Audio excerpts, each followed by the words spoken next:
Every day, before we begin our discourse, we will offer our devotion to Ramana Maharshi by chanting Om Namo Bhagavate Sri Ramanaya 3 times.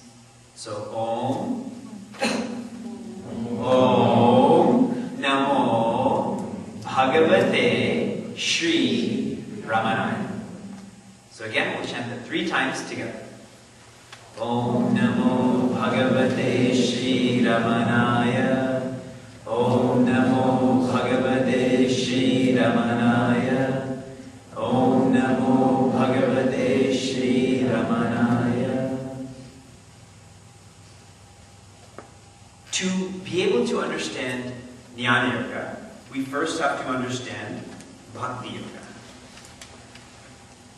We all have various concepts of Bhakti Yoga. That it's for the illiterate, it's for the devoted, it's just chanting all day or just doing puja all day. Certain organizations focus on Bhakti Yoga.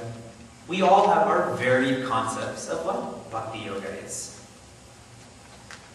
But I'm going to offer a very simple definition of Bhakti Yoga posed through a comment or a question.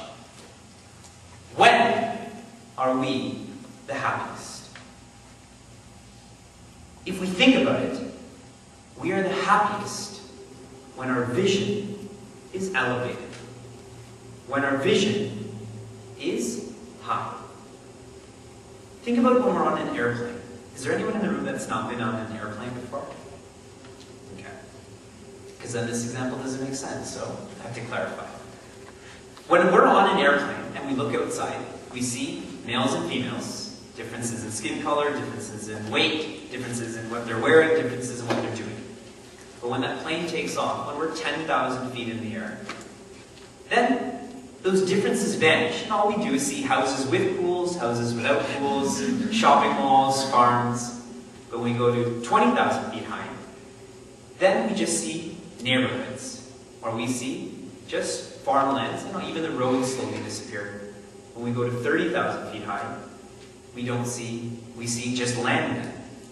And it's hard to differentiate anything. That's what I mean by keeping one's vision high. I'll make it more tangible. When we go to a temple or to an ashram, our professions, are we doctors when we go to the temple? Are we lawyers when we go to the temple? Are we business people? Do we have this degree or that degree? Do we look at our bank account?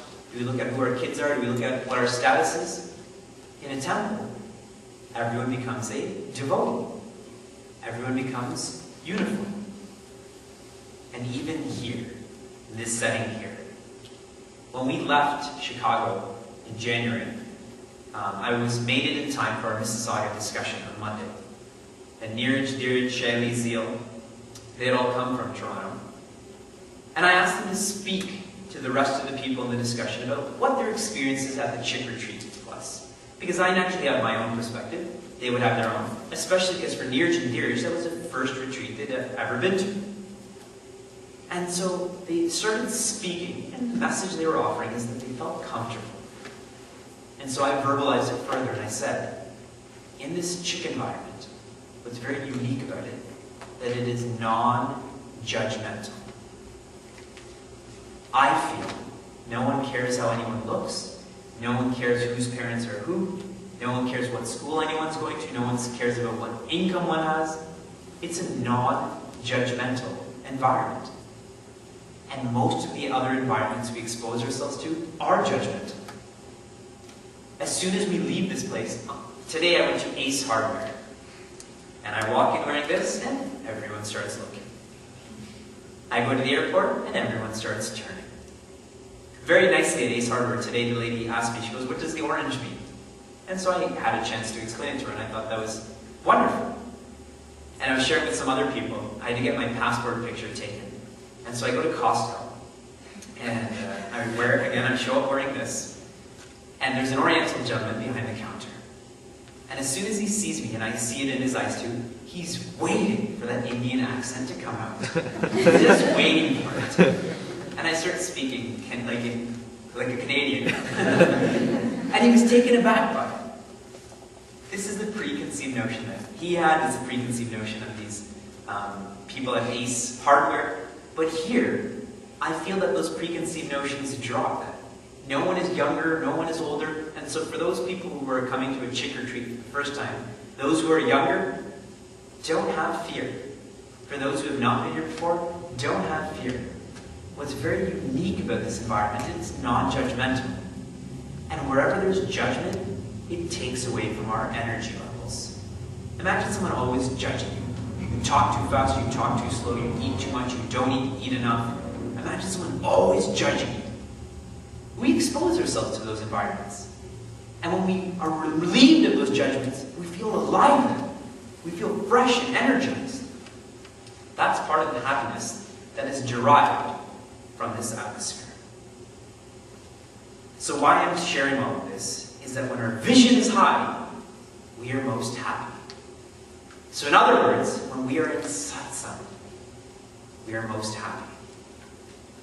So why don't we all just live here then? How would your parents feel if you also that you're not leaving the CHYK retreat, that you will be here forever? The world beckons. Have to go back to our rotations, have to go back to different cities, have to go to a different retreat, have to go back to our PhD, have to go back to our boyfriends and girlfriends, have to go back to our parents. The world beckons. So we can't live here. And nor do we want you to live here either. Guess who's going to take care of it? So the world beckons. So here we have this satsang that brings us great peace, but we can't be in satsang all the time. Then we have the world, which is causing us agitation. What to do? Can't live in the world, can't live without the world. We're stuck. What to do? Just like any marketing individual or executive will say, if we can't bring people to our store, we have to bring our store to them. If we can't go to spirituality, then we bring spirituality to us then. This satsang has to pervade all facets of our life.